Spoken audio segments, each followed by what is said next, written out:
How much do Airbnbs in Victoria make? Are they a good investment? Hey, it's Ira Wiley, Pemberton Homes. In this video, we're going to look at the numbers of 3 Airbnb condos in downtown Victoria, including a studio at the Janion, a 1-bedroom at the Era, and a 2-bedroom at the Falls that you can see behind me, and see what the actual returns are on short-term rental investments.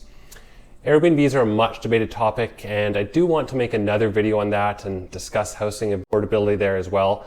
But let's dig into the numbers today and see why exactly there are over 1,200 Airbnbs operating in Victoria and how much they're actually making. I'm in the Janion now at the corner of Pandora and Wharf Street. The Union and 595 are just up the street, and Mermaid Wharf, Citizen, Oriental, and Lizer building are all nearby as well, so this is definitely the heart of Victoria's short-term rental district. All of these buildings, including the Janion, are transient zoned, meaning the City of Victoria allows rentals of less than 30 days in these buildings. A microloft studio apartment at the Janion averages about $70 a night in the off-season and $120 a night in the summer. The yearly average is about $95 a night. Assuming a conservative 80% occupancy for the year, that puts the total revenue from bookings at about $28,000. Estimates for yearly expenses include strata fee, property tax, business license, utilities such as internet and hydro. If you hire a property management company, they typically take about 20%, insurance, supplies, and finally the speculation tax. There may be some exemptions depending on the structure of ownership. A Janion microloft typically sells for about $335,000 plus closing costs and furnishing, bringing you up to about $350,000.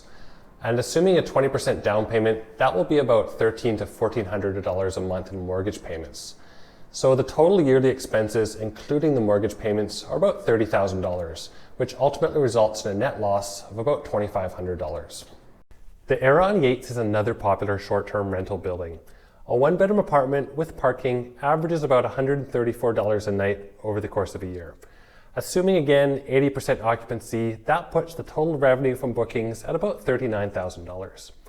A 1-bedroom at the Era with parking sells for about $470,000 plus closing costs and furnishings brings you to about $500,000.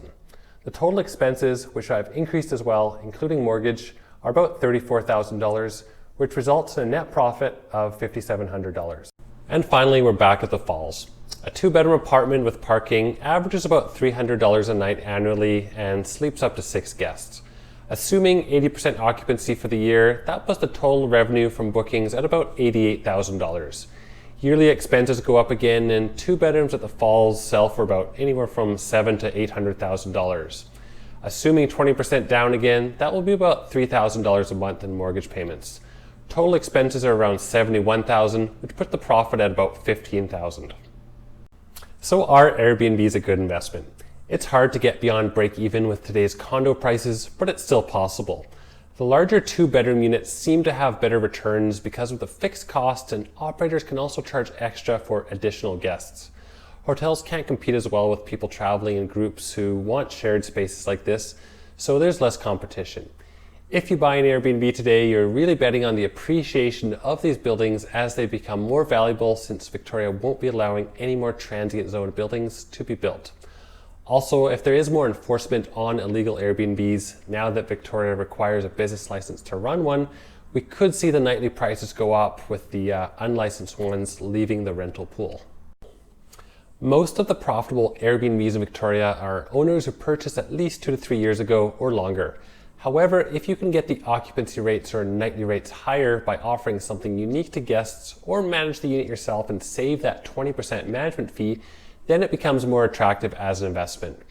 You may also want to consider the extra wear and tear on the condo and potentially more minor issues and repairs coming up with so many guests coming through the unit, so renting long-term has some advantages as well. If you have any questions about Airbnb or investment properties, please don't hesitate to contact me. I also have more detailed numbers and a list of transient zone buildings on my website. Thank you for watching, and I'll see you next time.